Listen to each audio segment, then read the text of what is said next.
ఎప్పుడెప్పుడా అని mega fans అయితే వెయిట్ చేసిన రోజైతే నిన్న వచ్చేసింది.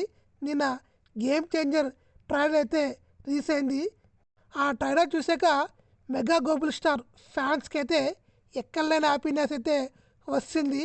నిన్న ఈవినింగ్ నుంచే పండుగ అనేది స్టార్ట్ చేశారు మెగా ఫ్యాన్స్. ఇంకా శంకర్ మేకింగ్ అయితే చాలా బాగుంది. శంకర్ మార్క్ అనేది భారతీయ 2లో మిస్ అయిన గేమ్ చేంజర్ అయితే తిరిగి వచ్చింది. నాకైతే శంకర్ మార్క్ సినిమాలాగైతే అనిపించింది. భారతీయ 2కి దీనికి చాలా తేడా ఉంది.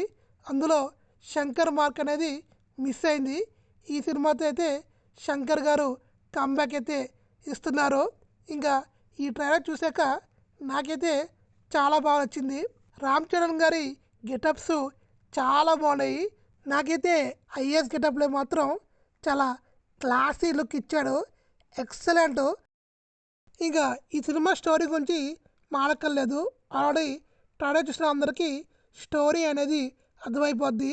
ఒక ఐఏఎస్ ఆఫీసర్కి ఒక పొలిటీషియన్కి వీళ్ళిద్దరి మధ్యన వారు, అది కూడా రివెంజ్ వారు. ఆల్రెడీ మనం ట్రైలర్ చూస్తే స్టోరీ అనేది అర్థమైపోద్ది.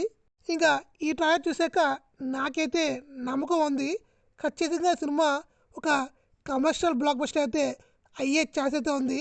2,000 కోట్ల 1000 కోట్ల అనేది పక్కన పెడితే సినిమా ఖచ్చితంగా బ్లాక్ బస్టర్ అయితే ఛాన్స్ అయితే ఉంది.